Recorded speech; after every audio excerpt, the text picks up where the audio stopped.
वचन दे प्रकाश मार्गावर. ख्रिस्तामधील सर्वांना सलाम. आमच्या तारणाऱ्या जिवंत आणि गौरवी प्रभू येशू ख्रिस्ताच्या नावात विश्ववाणी परिवाराकडून आम्ही मार्गाकरिता प्रकाश कार्यक्रमात आपले सहर्ष स्वागत करीत आहोत.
आजच्या म्हणण्याकरिता देवाचे वचन लूक शुभवर्तमान याचा 2 अध्याय 4 ते 7 ही वचने. लूक शुभवर्तमान याचा 2 अध्याय 4 ते 7 ही वचने. योसेफ हा दाविदाच्या घराण्यातला व कुळातला असल्यामुळे तोही गालिलातील नासरेतकर गावाहून वर यहुदियातील दाविदाच्या बेथलेम गावी गेला व नावनिशी लिहून देण्यासाठी त्याला वागदत्त झालेली मरिया गरोदर असताना तिलाही त्याने बरोबर नेले.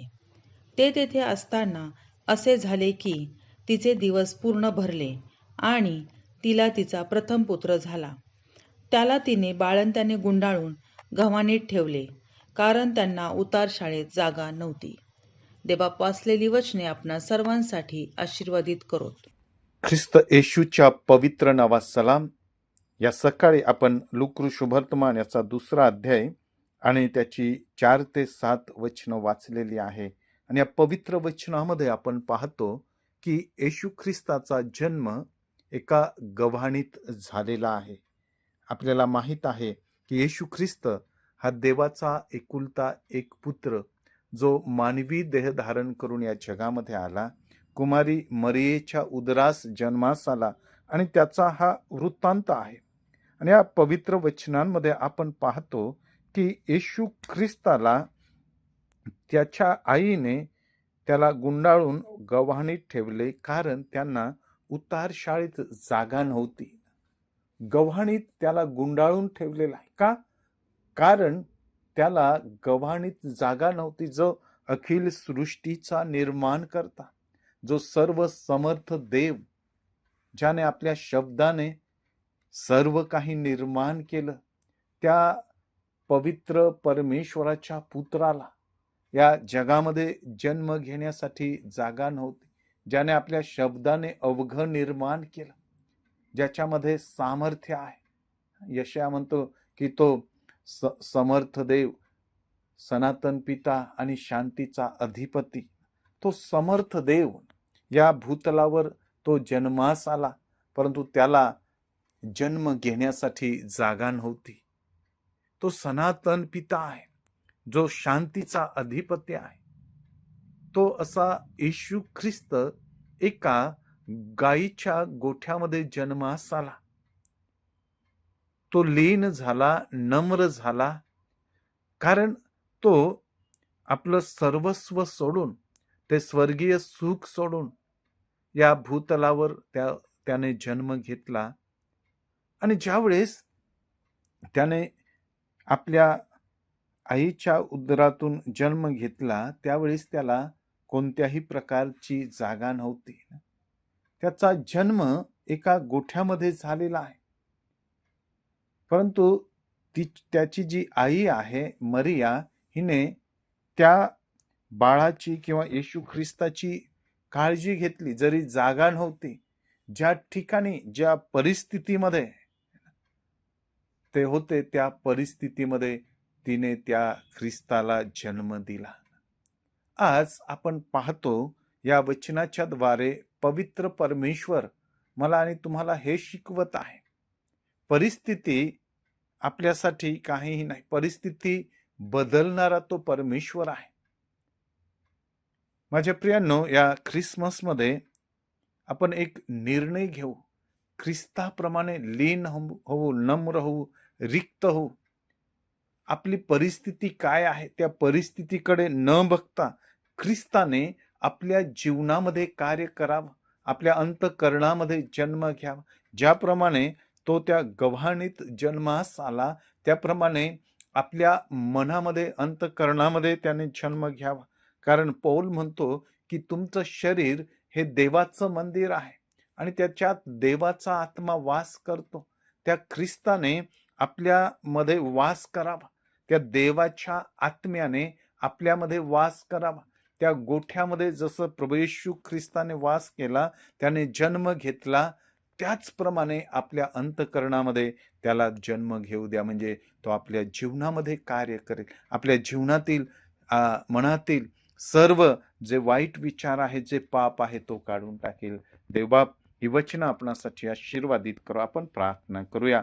स्वर्गीय पित्या, यावेळी तुझी स्तुती करतो. खरोखर तुझा पुत्र प्रभू येशू ख्रिस्त हा 2000 वर्षापूर्वी त्या गायीच्या गोठ्यामध्ये जन्मास आला आणि तो आमच्यासाठी आला. तो लीन झाला, नम्र झाला आणि ती लीनता, नम्रता आमच्या जीवनामध्ये तू दे. येशूच्या नावात मागतो म्हणून तू ऐक. आमेन. जीवन आमचे सार्थ झाले, मोद मना झाला. जीवन आमचे साथ झाले, मोद मना झाला. राजपुत्र शांतीचा दर्शन घेऊ चला. स्वर्गलोकीचे राज सोडून भूवर अवतरला. राजपुत्र शांतीचा दर्शन घेऊ चला. स्वर्गलोकीचे राज सोडून भूवर अवतरला. राजपुत्र शांतीचा दर्शन घेऊ चला. राजपुत्र शांतीचा दर्शन घेऊ चला. येशू हा पहा, जगाचे पाप हरण करणारा देवाचा कोकरा. आता आपण आपल्या प्रार्थना विनंत्या कोणत्याही वेळेस विश्ववाणी प्रार्थना केंद्राला टोल फ्री नंबरद्वारे कळवू शकता. आमचा टोल फ्री नंबर 1-800-2700-333. आम्ही आपणासाठी या नंबरवर प्रार्थना करण्यास उपलब्ध आहोत. धन्यवाद.